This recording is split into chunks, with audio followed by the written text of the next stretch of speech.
This is two-way. Welcome, everyone, to the morning meeting. Thank you for joining. As always, we begin the program with a bit of a trivia question. A gentleman, a British professor, did a scientific study of the most popular karaoke songs in the world, or at least in the Western world. Which was number one? A, Oasis's iconic "Don't Look Back Again in Anger," or "Don't Look Back in Anger." Two, B, Whitney Houston's "I Want to Dance with Somebody," or C, "Living on a Prayer" by Journey. Oh, Living on a Prayer. What's the year? Not by Journey. "Living on a Prayer." Yeah, Bon Jovi. By Bon Jovi. Which is it? "Living on a Prayer," "I Want to Dance with Somebody." Wait, what's the or question? "Don't Look Back in Anger." Karaoke. Which is the most popular karaoke song in the world? Living on a Prayer, hands down. Dan? Yeah, that's what I said too. Living on a Prayer. Yep. Living on a Prayer. You're both correct. Thank you for joining. That's all the time we have for today. Yeah. We'll see you in 23 hours and 58 minutes. All right. We'll run through the day book. We'll kick things around. And then, as always, eager for your questions. If you're here on the two-way platform, raise your hand. If you're watching on X or on YouTube, no hand raising, no smack in the chat. Yes, peace, love, and understanding. Yes, presumption of grace for all, including and especially Hunter Biden. We'll talk about Hunter Mark, as well, do you too. have a karaoke song? Do you have a go-to? I do. I was actually going to ask the question. The question before that is, do you karaoke? Yeah, I'm big on Japan, and Japan invented it. So yeah, my karaoke song is. Well, I'll tell you later. All right. No. The president's schedule today. The new media participant is the Lion. Sean, what is the Lion? It's the sister publication to the Tiger. You don't know. Yeah. Somebody Google. I don't know what the Lion is. The worst part is we had this happen before. I do know. I think it's a Christian publication. We had this come up before. It's about charters. It's the education, charter schools and education, Christian based. All right, it's based out of Colorado, I believe. Correct. I think the West. Yeah. The president's been truthing up a storm the last few days, but has not spoken on camera in quite some time, including, I believe, since the Wall Street Journal story ran last week. So today's the day, because he's meeting with the president of the Philippines, greets him at 11, participates in a bilateral meeting in the Oval at 11:15, open to the pool. So we'll see what he says there. Presumably he'll be asked something about Epstein, including Ms. Maxwell, who the Justice Department this morning said they want to talk to. Bilateral lunch with the president of the Philippines, closed press. And then tonight he's having Republican members of Congress over for a reception in the East Room at 7 o'clock. That is closed press. The Vice President of the United States is on a small island off the coast of Cape Cod, raising money for the RNC tonight on Nantucket. We'll have more about that and the opposition that's being leveled against him in just a moment. On the Capitol Hill, lots of meetings. House Republicans and Democrats are meeting at this hour. They'll hold weekly press conferences later in the morning. The party lunches on the Senate side at 12:30. And Jerome Powell is giving a speech right now at the Integrated Review of the Capital Framework for Large Banks Conference. I've attended many times. I love that conference. It's a wonderful event.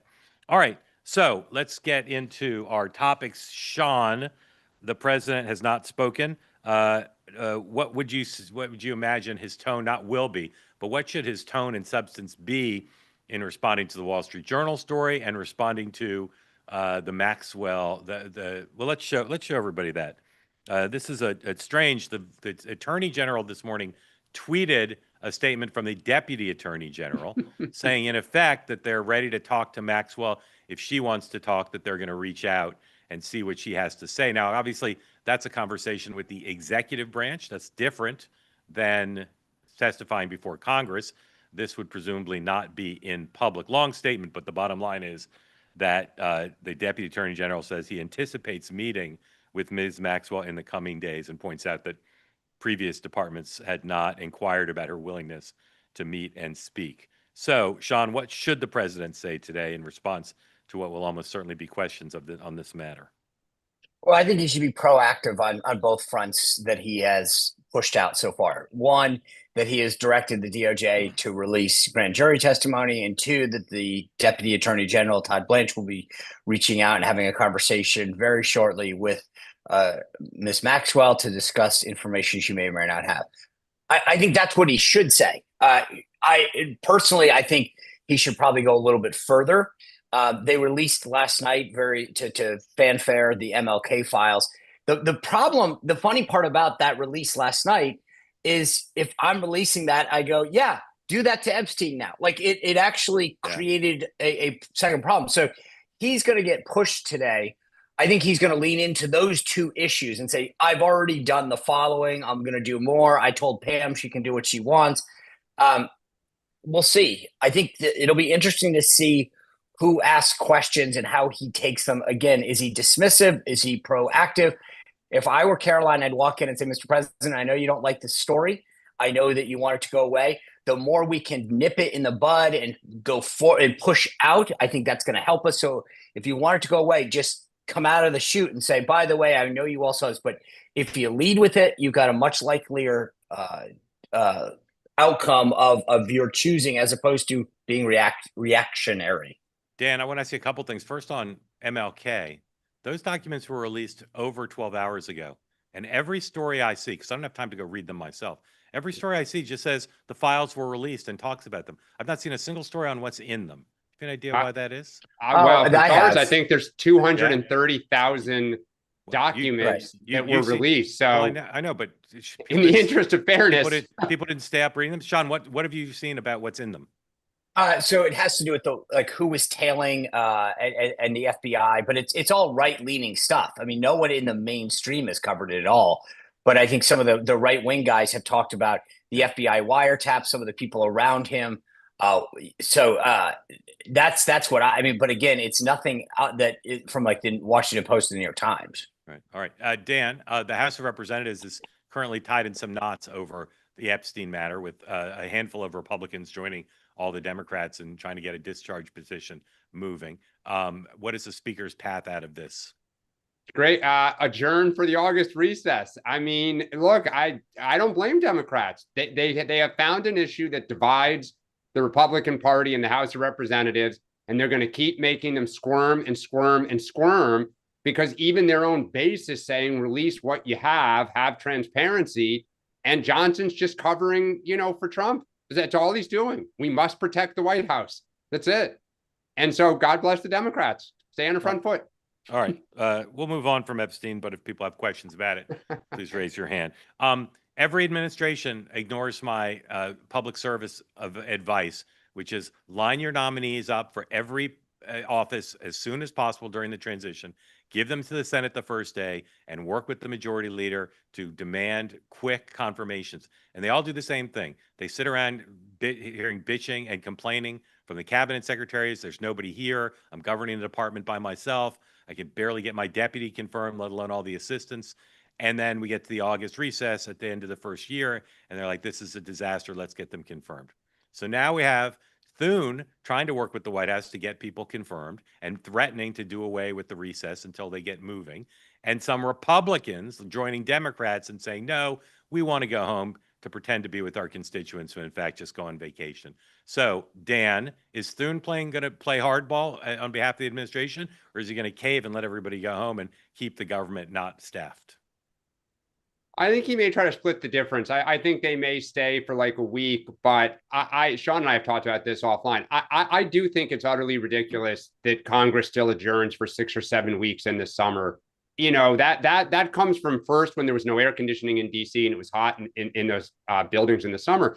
The second is members used to all live in Washington, DC, and this was the time when they went home. They truly packed the family up, packed the station wagon up.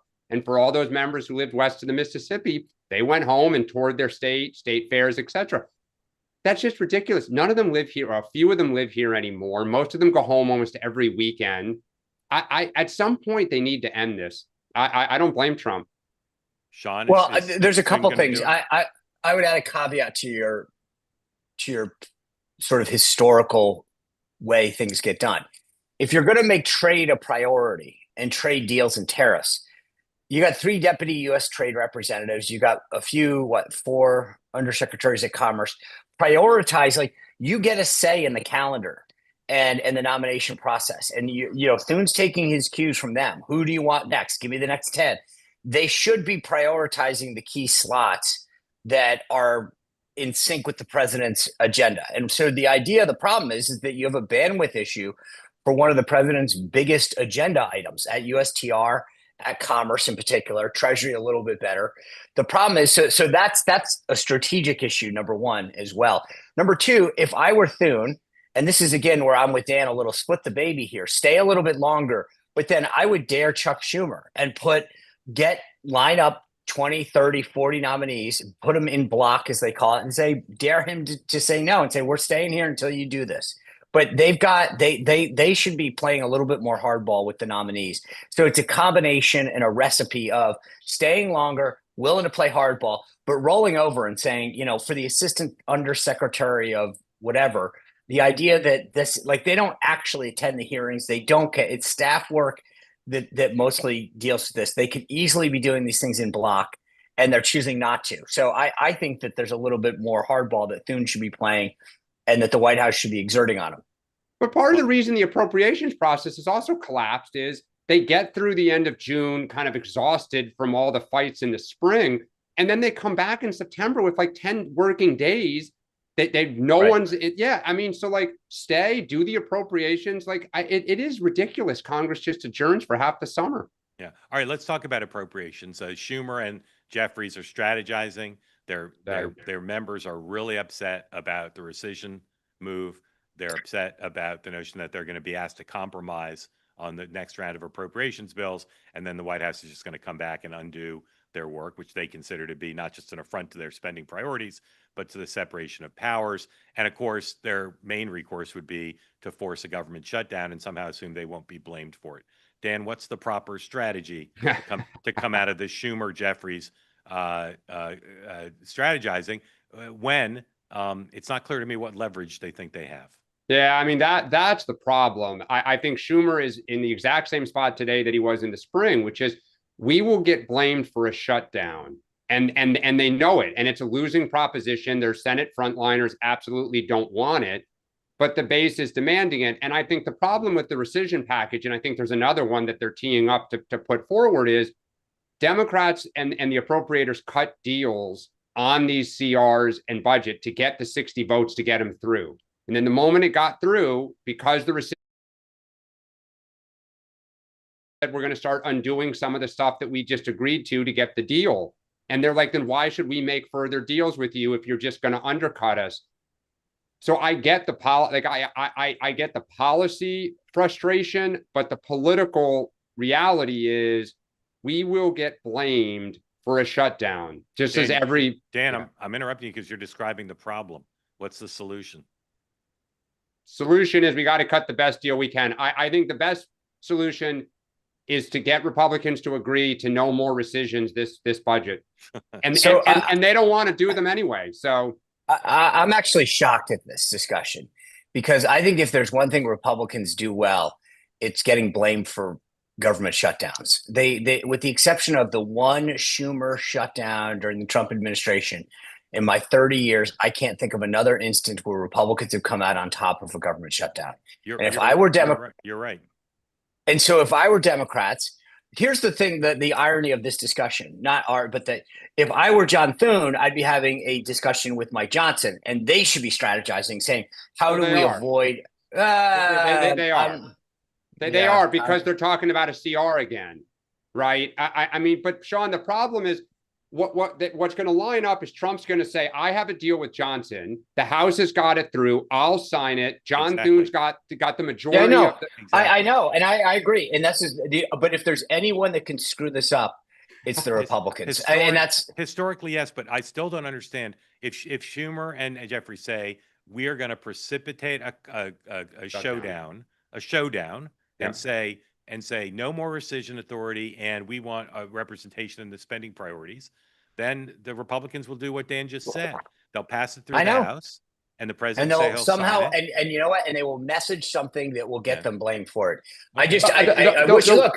Yeah. The one other piece I think Democrats, that if they don't want to do rescissions, they may ask for, and this actually may get it, is the Obama tax care extender. They'll get that in something, but maybe not this. Right. But they'll get that in something. All right. But also, just to be clear, the one thing that's mind blowing to me is that Republicans cannot accept anything that Democrats want. The idea that you would put in writing potentially that you won't accept another rescissions package when you have the majority in the White House, that would be insane. So I think Thune's boxed into a corner because he can't take anything. If I were Democrats, I would be going to Collins, potentially Tillis, and saying, what could we do to get you on board on anything? What's the most reasonable thing that you would be interested in working with us on? Thune would smack that right back, I think. But we'll see. Sean had better advice for the Democrats than you did, Dan, on this one. All right. Later today, the Vice President of the United States will be on a 14-mile long island off the coast of Cape Cod, known as Nantucket. Many Republican candidates and office holders fundraise there, including Mike Pence on a regular basis when he was vice president. Vance is there today. Now, we're going to talk a little bit about fundraising in general between the two political parties, but the vice president's trip will not be unmet by the opposition. There's a group called Meow Tucket 104A, cat account with 1 million followers to protest JD's Vance Nantucket fundraiser. Local activist groups will hold a rally called Meow Tucket to protest Vance's visit to the island. Now, you might wonder, what is a cat account? What is a cat account? Well, we have that exclusively for you here, 104B. This is a little bit of the woman who runs the cat account. Hey, Petty Besties. It's time for a Meow Tucket update. So for those that don't know, the entire point of our Instagram account is 1, to have more followers than JD Vance by the time he leaves office, and 2, to make sure that that man does not know a moment's peace for the next 3.5 years at least. Sometimes we like to go on petty little side quests, just generally to make his life miserable, and this is one of them. So since this man stays traveling and stays vacationing, it may be difficult to keep track of where he is throughout the country and all the bullshit he's getting into. But on July 22nd, he is going to be attending a $250,000 per couple fundraising dinner on the island of Nantucket, which is in Massachusetts, which is a very blue state, which he said is everything wrong with America, but he continues to vacation and fundraise here. So anyway, you may have heard that we have plenty of... All right. It goes on for several minutes. I recommend it to you. Vance is doing a very successful job raising a lot of money, and the latest numbers out from the different party committees show the Republicans are dominating fundraising. This is part of why some Republicans believe, between voter registration, fundraising, and the most aggressive White House political second-term operation in the modern era, that keeping control of the House is far from a long shot. Sean, why are Republicans raising so much more money than Democrats? Besides, I'm not minimizing it, they are the incumbent party. Any other reasons? Well, I think there's an intensity that I've never seen. I mean, if you are on, I probably get 5 texts from 88022 every day, which is the president's thing. Fundraising from, the level of intensity from the Republican side, Trump affiliated joint fundraising committees, et cetera, is something that, in an election year, I think would be rivaled right now. So they're doing that. They're pressing the right buttons. They're focusing on the right issues. They've cracked low dollars, and they're continuing. They've got large dollar donors that had been somewhat on the sidelines, off and on is probably a better way to describe it, the last several years, completely back on the field this time.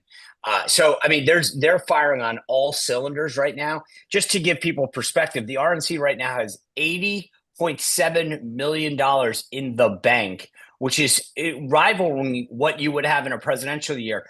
The DNC has $15.2 million. This isn't even a fair fight right now. Which is, by the way, I will go on record again. The House will not only hold the majority, but I believe pick up 1 or 2 seats. Thank you.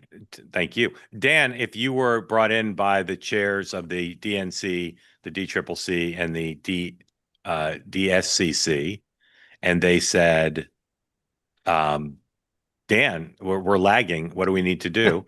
As an experienced fundraiser, what would you tell them? Well, look, it starts with the fact that you need to have leadership and you need to have a plan to give to inspire them to want to write checks. So you tell the people who summoned you that they should quit? No. But look, you got to have a marketing plan, right? You have to go in and say, here's why you should feel confident about giving money to us, where it's going to be spent, why we think we're going to win. Like, what are we trying to achieve here? The problem is they don't have a plan, they don't have any leaders, and they don't know what they want to achieve. So look, there's a couple things for Republicans. One, we all agree it is the most pay-to-play administration in the history of the modern era, right? I mean, I say that admirably as a fundraiser. I would have loved to have had elected officials who were as willing to be as transactional as this group is. So I tip my hat. Corporate America absolutely loves it. There's no ambiguity about where you stand, right? You do X, basically you're going to get Y, or Y won't happen to you. The second is they're putting points on the board. So the low dollar loves it because they can say, we're winning on this. We got this done. Like Trump is great at kind of going at Democrats. And on our side, they're demoralized beyond belief. They don't have any sense of what they're giving money to. They look at Kamala Harris and like, you spent $1.5 billion on what? Like, what did we get for it? So, and we've talked about Ken Martin. I don't know what Ken Martin's plan is. I mean, I've talked to donors who say there isn't really a pitch. The 50 state stuff, they roll their eyes about. They're like, that's great in theory, but how are we going to win the House back? What are we doing to get, to keep gubernatorial seats? So it's a low bar. I said this earlier in the summer, Mark. If Ken Martin goes, this is why. The party says this is untenable. We're going to get our ass kicked.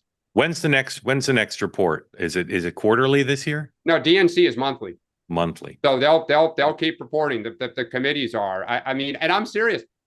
I think at some point you're going to start hearing calls for Terry McAuliffe to come back. They can blame the summer on the summer, but if the September and October numbers aren't any good. Oh, I actually disagree. I mean, as someone who used to do an event on Nantucket every single late July. And of course in the Hamptons, but what I'm saying is Aspen, they can still, I'm not saying it's, I'm not saying Newport is lovely. I'm not saying it's legit. What I'm saying is if the numbers are bad in the summer, they can trick stupid reporters into saying, well, it's the summer.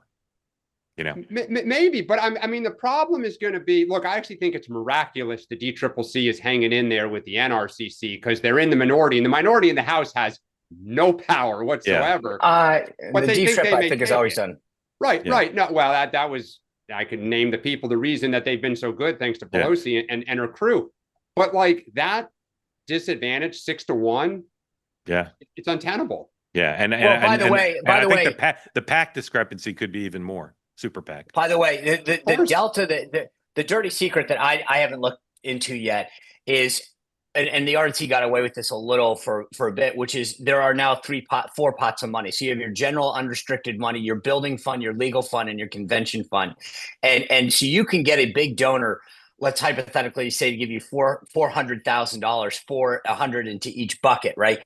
The problem is that 3 of the 4 are useless for the most part in terms of general electioneering, ads, staffing. So, the question for the DNC is how much of that 15.2 is actual real money? Because if a bunch of it is in their legal fund, which when you get a big donor to write a check, right now you're saying, can you write the full Monty? So they might even be more disadvantaged than we're even talking about. And again, to Mark's point, most reporters are too stupid to look at the different accounts and understand what's real money and what's sort of restricted money. Yes. So this could be way worse than we're even giving it credit for. But this, to your point, look, your burn rate is about $1 million plus, right? So Ken Martin has to, there's a chicken and egg. You want to get more staff to do more things, but you got a burn rate coming into the cycle. It costs a lot to raise low dollars because you got to send the mail out or what, do things that cost money. So the amount of money that's actually fungible and able to be used is relatively low if you're the DTRIP. I mean, excuse me, the DNC, and you're to talk about the summer. Okay, that's fine, but you're starting to get, every month. It's like what I say about Mondami. You're wasting another month that you need to be making investments in people and infrastructure that you have to put off. Yep. All right, we've got a few more topics, then we're ready for your questions. We'd love 3 new people today. So if you've never raised your hand on this program before, please do. All right. We're not going to review Hunter Biden's full 3-hour podcast in any great detail, but if you haven't watched his interview, I highly recommend it, particularly the portion where he takes after some of the leading figures in the Democratic Party. Also yesterday on the 1-year anniversary of Joe Biden's decision forced upon him to not seek the party's nomination, the former Vice President Harris tweeted out this, for which she took a fair amount of heat. a tweet about 1 year ago today, I began my campaign for president. Over the 107 days of our race, I had the opportunity and honor to travel our nation, blah, blah, blah. The courage and resolve inspires me. Then there's 4 photos. The picture of Joe, no mention of Joe Biden anywhere in this tweet, which some people noted. But there are some Democrats concerned that if they're looking to turn the page, find new leaders, not be mired in the past, that between Hunter's interview pointing fingers all which way and this tweet yesterday was not the best day ever. Sean, what can the Democratic Party do about the Clintons, the Obamas, and the Bidens and the Harrises if they want to move on? Anything? Can anyone step in and stop this? Yeah, I just got to say that everyone who works at Astronomer owes Hunter Biden and Kamala Harris a big thank you for distracting them yesterday from this, because those are the only people that are happy about those posts and interviews yesterday are the people who work at that firm after what happened at Coldplay this weekend. So I just got to, I mean, to me, this was, first of all, I had never heard of this station. I don't know if you guys did. This guy's got this independent Channel 5, and I was actually shocked at what an audience it has. So good for him. But the idea that Hunter agreed to anything 3 hours long, or frankly anybody worth their salt, of saying I'll sit for an interview for 3 hours, aside from Joe Rogan, that's just the definition of stupid. I will say this: as much as there's a lot to break down in Hunter's interview, I'll be serious for a second and say this. I think I am appalled that no one is taking the medical allegations seriously. Hunter Biden coming out and saying that his father was on Ambien when this happened raises multiple questions. The Biden administration did a medical disclosure from his doctor of the drugs that he was on. That never came up. That, to me, should be cause for concern right off the bat. The idea that he was taking a prescription that was not revealed. If Trump had been doing this and taking something and didn't, they'd say that it was a cover-up. Why isn't that a problem? Secondly, I'm sorry, I know enough medically not to take Ambien before the biggest political event of my entire career. And the idea that he's throwing this out there like, guys, you had to give him a break because he was taking Ambien. It's like saying, hey, I'm sorry, I had my hand in a meat grinder. Like, that's the dumbest thing I've ever heard. And the idea that no one's going, wait, either he's lying or we have some serious medical concerns about what his doctor was doing to him should be a problem for everybody. And I mean, I get that there was a lot to break down in that interview, but just on the medical piece alone, we should be taking this serious and asking questions about what was going on with respect to the president of the United States. I agree. Dan, if you were sitting around with a bunch of Democratic senators and they were like, we got to get these people off the stage, is there anybody, like Chris Coons, is there anybody who could go to the Bidens and say, I don't know who you guys think Hunter is helping doing 3-hour interviews, trashing the Democratic Party and saying things like about his father's treatment. But is there anybody who could stop this, or this is just Hunter will be Hunter? No, because I think the problem is mom and dad are on the same wavelength. They're both, yes. Jill Biden and Joe Biden want to keep relitigating this to prove to you that, in fact, he was perfectly fit. He still believes he would have won. Like he keeps telling, and so does she. Anyone who would listen, and by the way, so do their senior aides who are, you know, who was it, Mike Donlin up at the Harvard School of Politics? That's like, oh, we would have won. So I agree with Dan. I think this is I agree. Nobody can tell them. Nobody tells an ex-president what to do. The only way to move forward is stuff like what Rahm Emanuel did with Megyn Kelly yesterday. Start stepping forward. Get in there, start answering questions, start laying out a vision for the future. We can argue if it was a good vision or a good interview or not. But the way to move forward is to have new people step forward. And look, even Kamala Harris, like, I mean, okay, I roll my eyes at that. If you want to run again, step forward and put your vision out there. You never did it when you ran. So if you have one, do it. And if you don't, you'll collapse like you did the first 2 times. Yeah. The hilarious thing is even people who are normally detractors of Hunter loved his riff going after a bunch of prominent Democrats who they were happy to see someone go after on the record, but not great. All right. Scotty Beshear, according to the Hill, Scott Beshear, not Governor Beshear. That's the golfer governor. Yeah. Governor Beshear, according to the Hill, is going to be on the cover of Vogue. We don't think he's going to be on the cover, but he is got an article Here's their Instagram post about it, and there's a photo of him, and he's being treated like the it candidate. I continue to say the guy may be fantastic. He may end up being the nominee, but all of this rah-rah over just the fact that he's a white man from a red state who drops his G's naturally and talks about God, Democrats would be better off scrutinizing him rather than celebrating him at this point, I would say, or they're just wasting a lot of bandwidth. Dan, if you were the editor of Vogue, would you be greenlighting this piece? Sure, I guess we know where the Anna Wintour primary is starting to go. Yeah. And, no joke, she's an influential fundraiser in the party. Yeah. This is great. I mean, this is how you do it. You're going to have your moment. No, Yeah, better or work. This is what happens. If you go straight, if you go straight from being hot and talked about to the glossy covers without fine. You know what though, Mark? You got to rise. It doesn't work. It doesn't work. work. I actually disagree. I totally disagree about that. It can.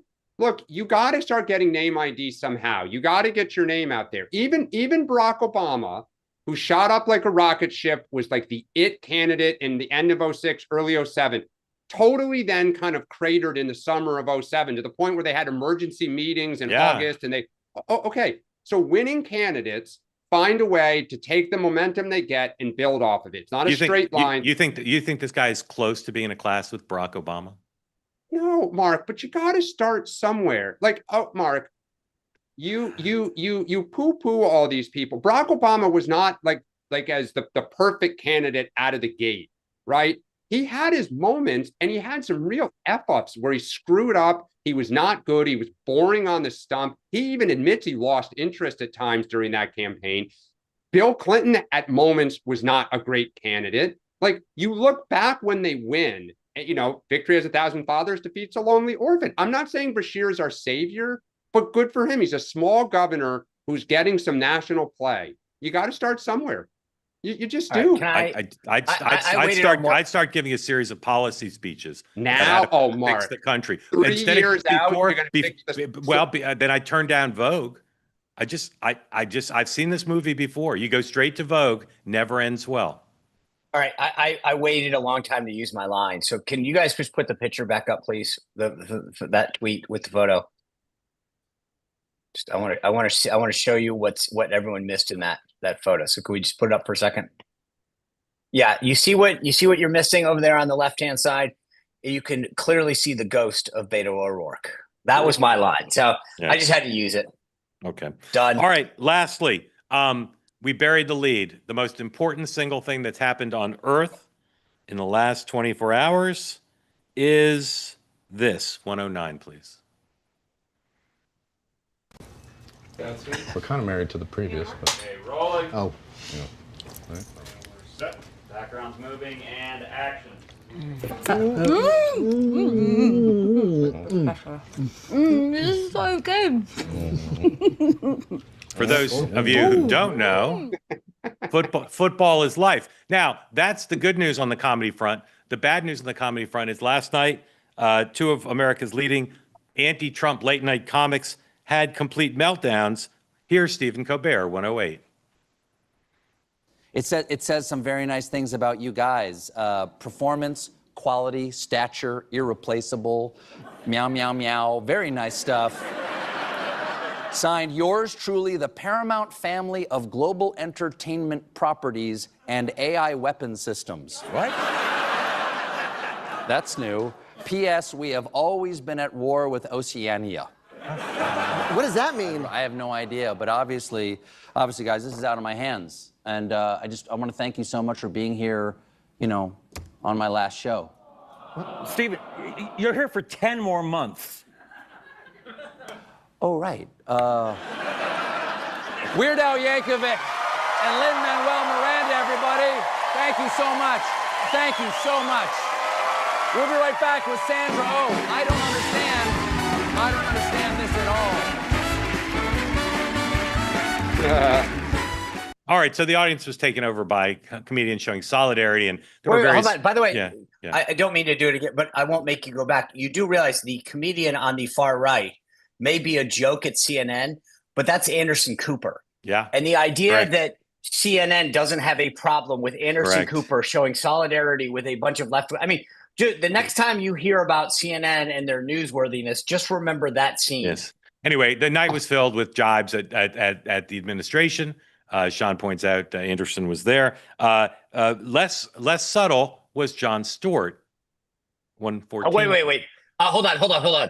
Warning: if you have kids in the room, I believe this might not be an appropriate. Okay, I'm just You saying. may want to hit mute. That's right. He's right. Yeah, thank you this for is that. It's very Hunter Biden. Put it that way. Yeah, go ahead. 114.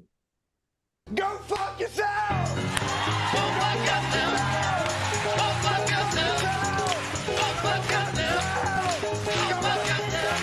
Wait, bring it down.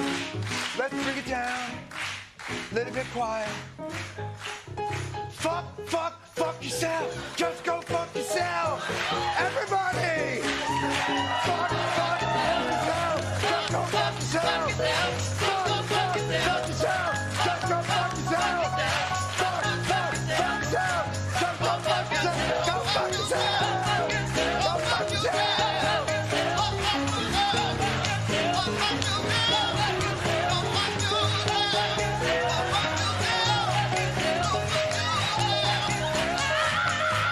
All right. The late night comedians are very mad at Paramount, very mad at President Trump. They believe that Donald Trump's is the reason that Colbert is being canceled, although they're leaving him on the air for 10 months, which would be a strange thing to do if the goal was to silence him and stop him from criticizing the president.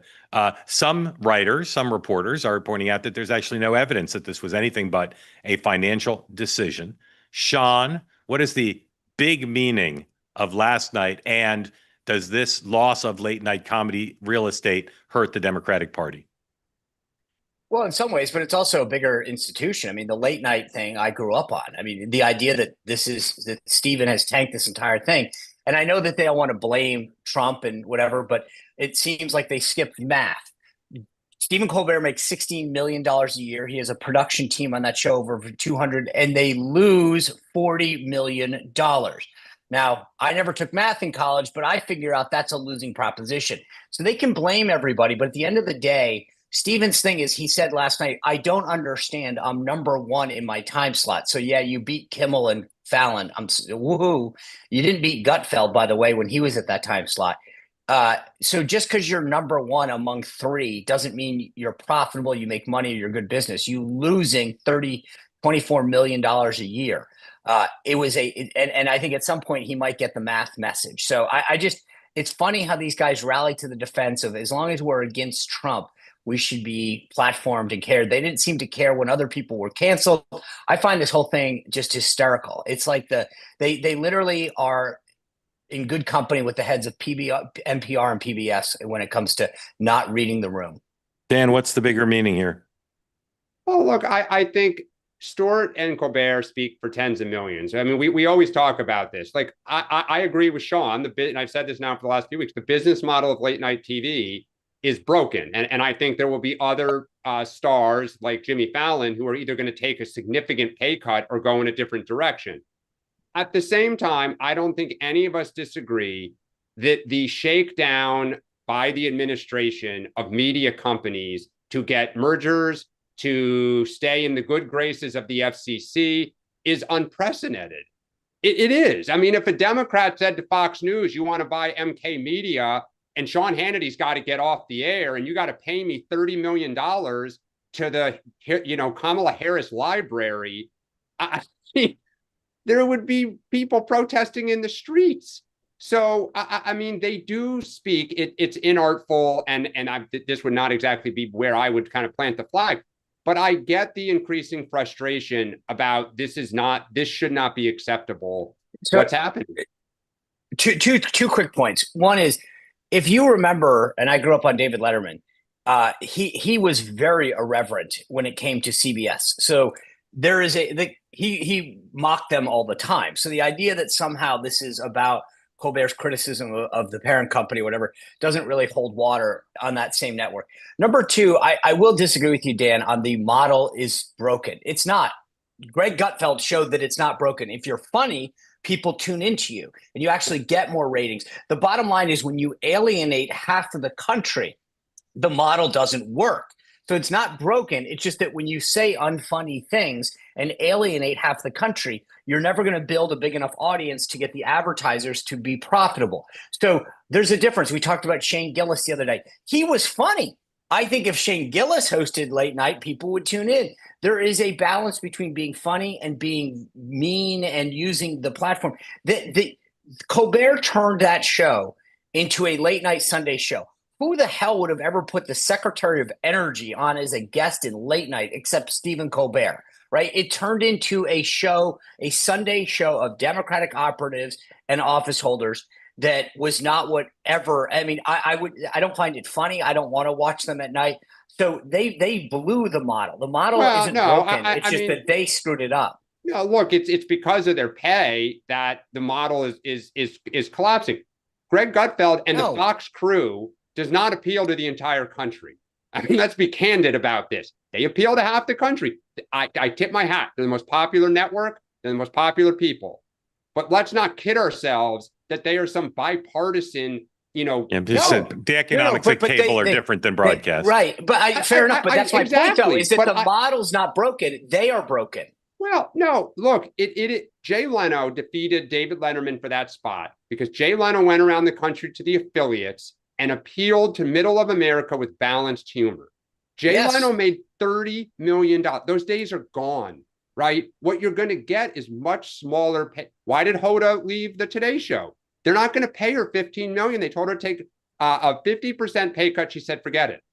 So the problem is the entire model of all of this is changing. ESPN, why are they getting rid of all these people? Like, I don't know what comes out of it, but it is not just that they offended half the country. It is the entire business model of cable television and mainstream media is broken. All right, let's go to anybody figures it out, you'll be a rich person. Let's go to your questions, please. We'd love some new hands up if we can. Thank you for joining. Jason, welcome in. Tell folks who don't know where you are, what's on your mind for Sean and Dan. Hey guys, I'm in Nashville, Tennessee, and I am going to see Coldplay tonight. And I'm not having an affair. Who are you going with? Yeah, I was going to say, my family, my son, he's super excited, and my neighbor / doctor. So super pumped. All right, what's the venue? What's the venue? What's the venue? Nissan Stadium, where the Titans play. Yeah, it's going to be a hot one. Have a great time. I missed all last week because I was in Mexico on family vacation. But I had this thought. I'm going to change subjects if that's okay. Sure. And I haven't heard anybody else talk about it. And I want you to tell me if I'm an idiot or if I might be onto something. The debt. You had the conversation on 2A tonight. I guess last week before I left. You've mentioned several times, Mark, that you think even though Trump says he's not going to approach entitlements, that he might do it in the latter half of his administration. And I kind of have that feeling too. And I think that these Trump accounts might be a part of it. That it's like the seed to say, here's how we get off of this Social Security wagon is, and that's happening, right? That was in the reconciliation package. It's a thing. Is that right? Those are different kind of accounts, but yeah. Those are a savings account for kids. Right. Newborns get $1,000 if you're American born. I could see how it helps with population growth, with growing the base and lower income. But is there a possibility that might be a jumping point to this is how we cut the only problem with that theory, Jason, is the only way to do entitlement reform is on a bipartisan basis. And there's no way in heck Democrats are going to do private accounts named after Donald Trump. That's not in the cards. Yeah. Okay. All right. Thank you for coming on. Although they may name Penn Station after him here in New York if he'll help get it rebuilt. Is that true? I mean, the Hochul's talking about it. Why do we have to rebuild Penn Station? Because what do we get? I mean, when was the last time you were in Penn Station? It's disgusting. I just use the one across the street. Well, you use Moynihan depending on where you're going, but the other parts of the train network still run under Penn Station. They got to do something about it. So he said he would provide the federal funding, and as a thank you, there's talk about naming it after him. Missed all that. All right, Jason, thank you. All right, gentlemen, I can't explain why I've brought you both in, but I have.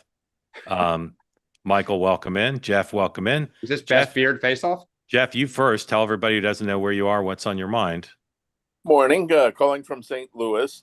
And my question is on the Dignity Act that was put out by Representative Salazar last week. It looked like a reasonable piece of legislation. Is there any hope for reasonable legislation in an election year? Or? Sean? It's funny you brought that up. That will be the big story that we're breaking down tonight on my show. Because obviously, I think part of the reason you're asking is it went off the rails and became a proxy for amnesty. So we're actually going to spend a ton of time breaking this down. But the answer is no. I mean, it's not going anywhere. Again, I'll get into it a lot more tonight. But the answer is it is DOA. Okay. Thank you. You know what? Keep watching the issue, because I think you're going to hear a lot more about this. That the fact that Trump still wants to try to find a way for agriculture workers, hospitality workers, and construction workers to be kept here, and the base's desire, Stephen Miller's desire, to deport everyone. There's a tension there. Yep. Michael, welcome in. Thank you for joining. Tell folks who don't know where you are and what's on your mind for Dan. Yeah, Michael from Minnesota. And I just wanted to first ask Dan, in the top of your bookshelf, is that a copy of Dressing the Modern Man? Yes, it is. Alan Plusser, you got it. Yep. Very, very good. It's doing good work for you. Thank you. Thank you. I also wanted to agree with you, Dan, on what I feel, was regarding the Epstein feeling on the right. I agree that there's probably division, but I don't think it's really going to divide the party substantially. I think there's a diversity of opinion on how hot it is regarding the release of files and exploring that deeply. I think there's a certain amount of fatigue that's set in.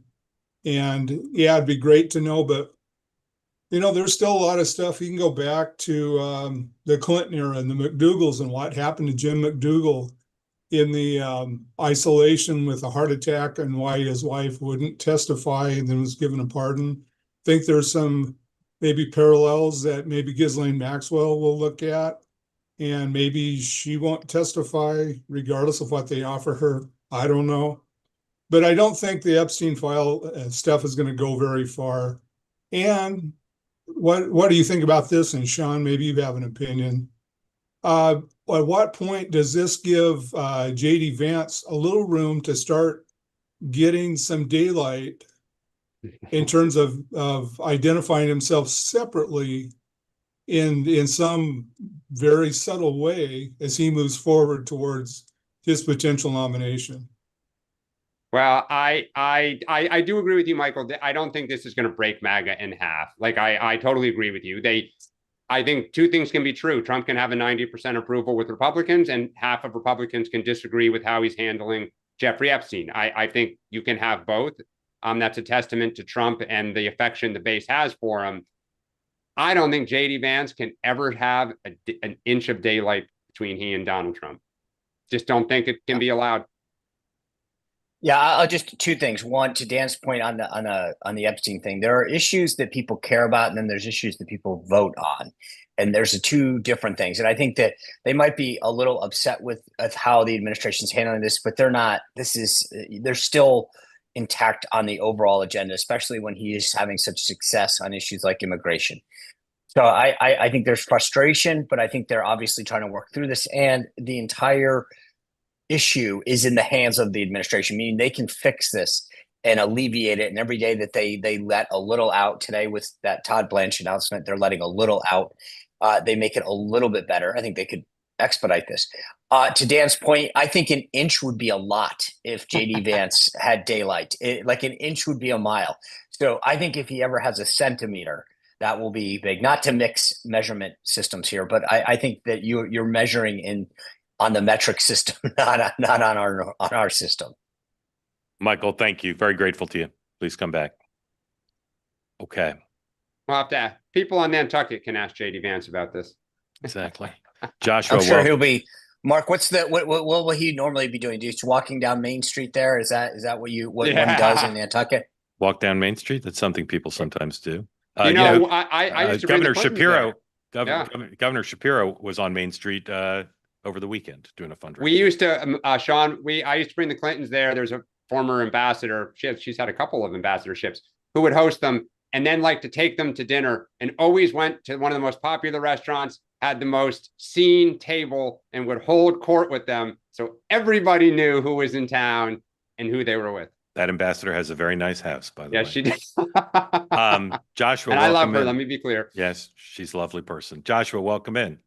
Hey, thanks, guys. I was able to get my cash deposits at Navy Federal, Sean, so I don't have to worry about coming down to Norfolk. Literally the only thing I wanted to say is that my go-to karaoke opener song is Machine Head by Bush. I mix in a little Stained with that, a little Seether. Sometimes I'll even throw in some Johnny Cash and Frank Sinatra. But how often do you karaoke? Oh man, I try to do karaoke. I try to do karaoke once a week at least. All right. Once a week at least. Yeah, I pulled the hamstring and then just once I pulled the hamstring, I had to give it up. Yeah, there are certain songs you can pull your Wait, how did you pull a hamstring singing karaoke, Sean? It's a long story. He tried to hit the high note. Joshua, I'm gonna belatedly reveal my karaoke song, and I want you to break into it. Ready? Okay, I'm ready. Okay. God. Okay. It's Tub Thumping by Chumbawamba. Oh, nice. I get knocked down, but I get up again. You ain't ever gonna keep me down. I get knocked down. All right, we're done. Yeah, it's a very good karaoke song. That's a half a verse longer than I could have gotten. Yeah, Joshua. Come on, Eileen. Yes, sir. Mark is pissing the night away. Yeah, exactly. Joshua, thank you. Grateful to you for that thank update. You guys. Appreciate it, and very glad to hear about the credit union update. All right. Thank you. Next. Is your name pronounced Jacinta? Jacinta.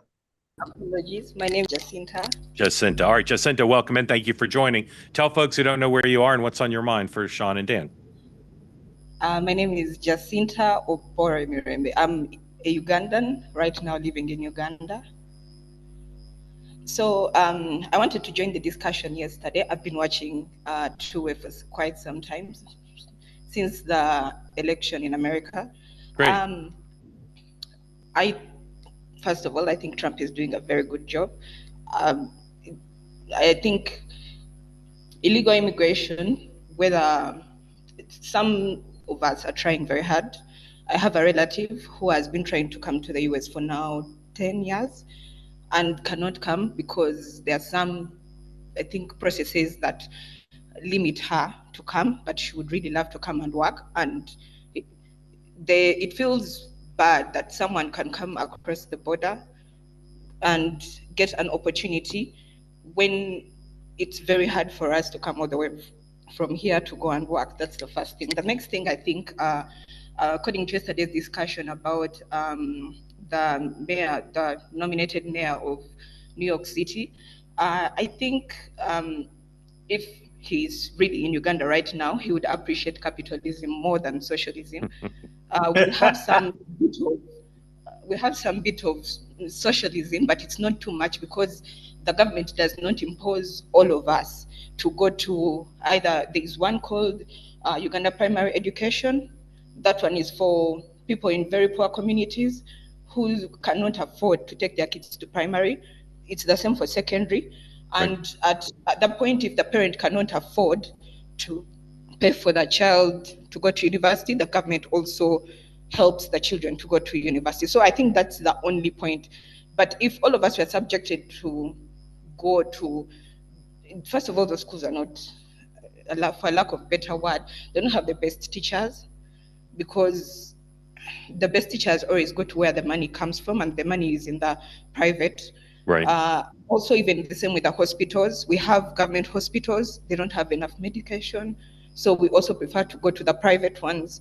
So I think being the gateway, because America sells the dream. It's not necessarily it's the opportunity and the dream that when I come to America, I will be able to work hard. When I work hard, I'll be able to achieve this, and this. So subjecting a whole city to socialism is a bit stretched. It's a bit too far. And since if he was in Uganda right now, he would be a capitalist too, because Indians here are very much capitalist.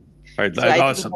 Thank you for that. Let me ask you for two things, and then turn you over to Sean and then Dan. First, was your first point that there's frustration that people can come to the United States illegally, and that it's harder for people to come legally? Was that your first point? Okay. Yes, that's and then second is the story of Mr. Mamdani being nominated for mayor. Is that a big story in Uganda? People getting a lot of attention there?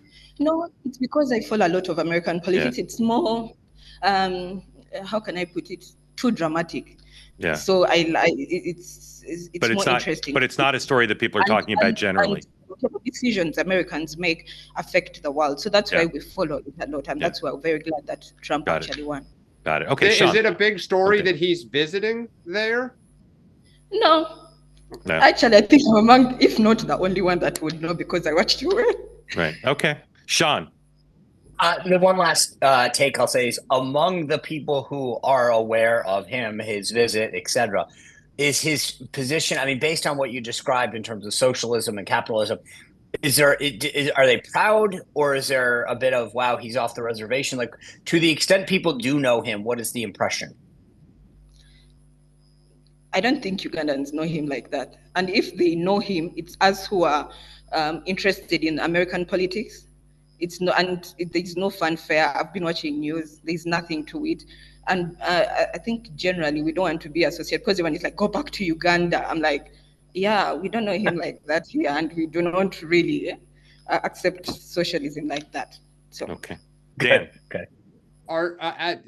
So you say that you're not, it's not registering much there. How do you feel if he were to be elected mayor? Forget his policy solutions. Would you take pride that someone from your country was elected mayor of New York City, or would you be? Not without ideas, no. Yeah. Because I think New York City is the biggest. Oh, sorry, you got muted there.